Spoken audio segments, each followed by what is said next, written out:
welcome to Explained, the show where we answer one crucial question that will determine the outcome of the 2019 polls. I'm Aarti Subramaniam, and joining me on Explained is Mirror Now's consulting editor Vinay Tiwari. Thank you, Aarti. Pleasure to join the show. Now, since the Supreme Court verdict that allowed women of all ages to enter the Sabarimala temple, the state of Kerala has seen protests, violence, and a lot of political bickering. Surprisingly, the BJP and the Congress find themselves on the same side of this debate, with both of them opposing the entry of women into the temple. Pitted against them is the left government, which has actually backed the Supreme Court verdict. On today's Explained, we answer, will Sabarimala be the crucial factor that determines the outcome of the Kerala elections? Now, Vinay, before we answer that question, it's very crucial to look at the political landscape of Kerala. And it has largely been a bipolar race across years. Now, if you look at the assembly poll results, it's always alternated between the LDF and the UDF. And the BJP really has been nowhere in the picture. If you look at the Lok Sabha elections, interestingly, in 2014, Kerala was one of the states that saved Congress the blushes. They actually did reasonably well here, and the BJP was nowhere in the picture. But this has largely been a bipolar race between the CPM and the Congress. Yes, two complete blocks of alliances in the state, which have governed it for the last almost 30 years. In spite of the fact, and very interestingly, significantly, RSS having a very strong presence in Kerala. It's a state where RSS has been present for a while. It's been almost 3 to 4 decades. They have the highest number of shakas in the state, and they've actually got a very good ground presence. And despite that, these two blocks have kind of governed the state ever since. Also remember, interestingly, Kerala is also the last surviving communist bastion in this country. So in many ways, after Tripura fell and BJP did well there, this is one state where the BJP... You're not counting West Bengal there. Not counting West Bengal yet, but yes. Yeah. Well, TMC in many ways is like a carbon copy of left, but technically it's not left. So the last left bastion in that sense, and that's now the new battleground of the left versus right politics.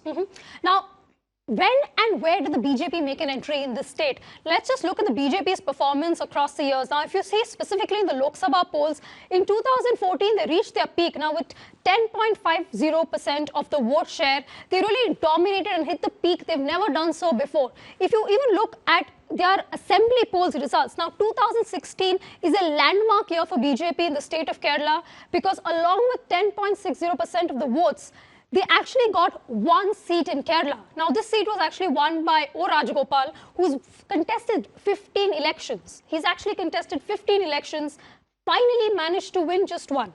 A lot of people who are seeing this are wondering, so what? It's one seat. How does it matter? But the vote share tells you a very crucial story. It does, and this is the overall state vote share. In fact, if you drill this vote share down further, and you see there are about 8 seats out of the 16 Lok Sabha, or 20 in Lok Sabha at least, where the BJP's vote share ranged actually between 10 and 28%. So there were places like Thrissur, Thiruvananthapuram, they got a vote share which is much higher than the state average as well. And that gave BJP a bit of a hope in the sense of finally making a dent in a citadel where they've never ever done well. And in that sense, O. Rajagopal's victory, notionally speaking, was the first foot in the door for the BJP in Kerala. It was something that even the Prime Minister tweeted and congratulated the state BJP for their performance. But how does the BJP convert these votes into seats? Because they just got one seat. So what is the BJP strategy going to be? Now, to understand this, let's just first look at the breakup of the state. Now, Kerala is largely a Hindu-dominated state, with 55% being 55% of the population comprising Hindus. Now, if you further break that up, the two largest castes are the Erawas and the Nayars. Erawas have traditionally been left supporters, while Nayars have been Congress supporters. Now, the BJP's game plan essentially is to ensure Hindu consolidation. That's right, and also to incrementally chip away at both these blocks, because without doing that, they really won't be in a position to win seats. The first part of that was Nayar Service Society, which is a very influential group amongst the Nayars. Traditionally, always Congress, for the first time, are showing a pro-BJP inclination this time, and I think their efforts have paid off to that extent. The subject that we're talking, Sabarimala, was one big factor in that. And unless they actually chip away the two things you see on the screen, from the Erawas and the Nayars, the BJP's dream of actually having more seats in the state will not work. And that's why they're working assiduously towards chipping off from both the blocks.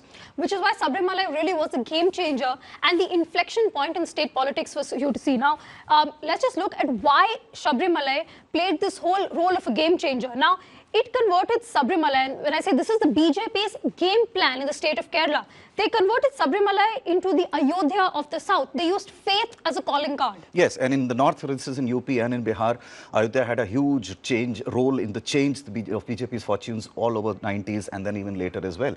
And in that sense, Sabarimala verdict gave them a God-sent opportunity. What also gave them a God-sent opportunity was the way in which the other two parties handled the fallout of the Supreme Court verdict. Yes, I was just going to come to that, Vinay. Now, the other crucial factor that helped the BJP was the Congress and its ambivalence. Now, there was a lot of discord within the state leadership and the central leadership, where you saw the central high command actually backing the Supreme Court verdict, but the state saying, no, we're actually against this. That's right, and that didn't go down very well with certain people. I think they got a little confused about where the position is.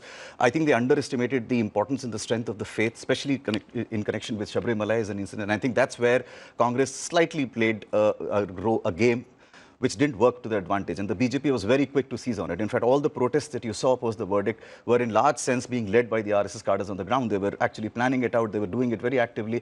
And that's where they seized that vacuum that Congress was leaving behind by giving their ambivalent position that you're talking of on the screen.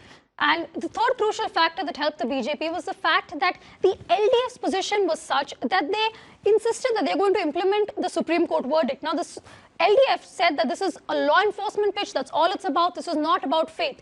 Now, the BJP ensured that this was a matter purely of faith. So, as you were mentioning, pitted against the position or the ambivalence of the Congress and the strident position of the left, the BJP really stood out like that. That's right. And the left, again, slightly misread the pitch at the start. And they took a very strong position of implementing law and order, which again didn't go down well with their traditional supporters. So the Yarabas also were not very happy, even though the lower caste Yarabas were not that unhappy. But there are other groups as well which were not very happy with it because, as we said repeatedly, that Sabarimala is a very, very strongly emotive issue in the state. And both the parties kind of slightly misread it. In fact, if you know, last few weeks or so, the Kerala government has slightly piped the stridency down because they see that the BJP has moved in and taken advantage of the dissonance in the both the camps. But if you're the left, you look at this as an opportunity because you have both the Congress and the BJP fighting for the similar pie, for the same pie. And you have a large minority population as well that is looking towards you and saying what decision you're going to make on this issue. That is true. But the BJP is playing a different game. They're not exactly playing the game as of now to win the Lok Sabha seats per se. They're also playing there are local body elections 3 years from now. There's going to be an assembly election. The BJP's game plan has been very simple. In state after state, they've tried to replace the Congress as the principal party. They're doing that in Bengal, where the left is now being wiped out in many ways, and BJP is taking that space of the opposition party, and they're trying to do the same in Kerala. They know it's going to be a long haul, but the RSS strategy has always been to go for the long haul. That's what they did in Tripura, where finally left bastion fell, and this is much the same they're doing in Kerala. Well, Sabarimala is an emotive issue. It's a polarizing issue, and unsurprisingly then, it is an electoral issue. Now, politics and faith have always gone hand in hand in India, but it depends on whether the BJP can cash into that or not. Yes, and they've done that in the north. In all the Hindi-speaking states, faith has worked well for them through the 90s and later as well. Can they repeat the same thing in the south with riding on the Sabarimala case? Something we'll find out soon. Well, we'll find out on May 23rd.